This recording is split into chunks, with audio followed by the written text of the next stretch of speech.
জুনিয়ররা যে বুদ্ধি এবং যে বিবেচনার একটা স্বাক্ষর রেখেছেন তাদের এই ৩৮-৩৯ দিনের একটা লড়াইয়ের মধ্যে দিয়ে, তো আমার মনে হয় শুধু সেটা তো আমাদের এই সমকালীন সময়ের জন্য নয়, আমাদের সামগ্রিক ইতিহাসের মধ্যে এই কথাটা মানুষ বহু বছর মনে রাখবে।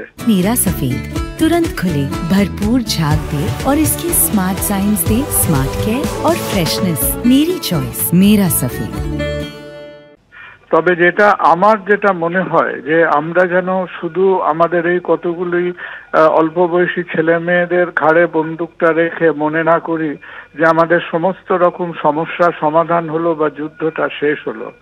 কারণ কোন তিন চারটি বিশেষ লোক এলো আর কোনটা 3-4টি বিশেষ লোক গেল, তার থেকেও যেটা ফান্ডামেন্টাল এবং যারা আরো বড় প্রশ্ন হচ্ছে যে এইরকম একটা দুর্নীতিগ্রস্ত mafia controlled health care system যেন আমরা আমাদের স্মরণকালে আর কোনোদিন না দেখি।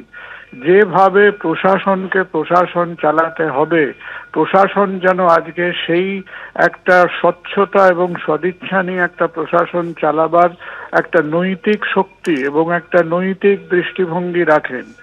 এটা কোনো তিন চার জনের বিরুদ্ধে কোনো রকম ব্যক্তিগত ব্যাপার না। ইট ইজ আ স্ট্রাগল আর it is a campaign against the system.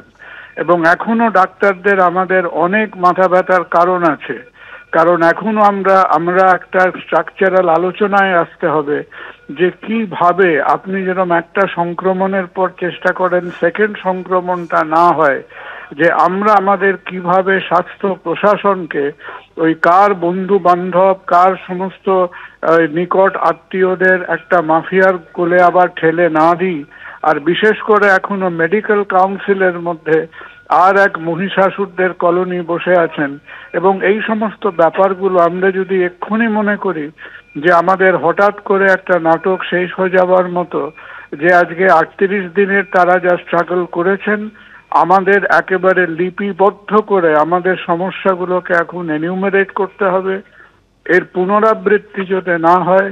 আর এখনো যে 2-4টি বড় বড় আগাছা আমাদের চোখের সামনে রয়েছে, সেই আগাছাগুলোকে একটা যুক্তিযুক্ত ভাবে এবং একটা স্বচ্ছভাবে সেই আগাছা এবং সেই দুর্বৃত্তদের আমাদের স্বাস্থ্য ব্যবস্থার সিস্টেম থেকে দূর করতে হবে। That is our agenda right now. মনে হয় গতকালের যে আলোচনা হয়েছে সেই আলোচনা খুব ফলপ্রসূ হয়েছে এবং এই পরিস্থিতিতে একটা নিউট্রালিটি মেনটেন করবার জন্য যা যা সরকারের তরফ থেকে পদক্ষেপ নেওয়া হয়েছে সেই পদক্ষেপকে আমি স্বাগত জানাচ্ছি।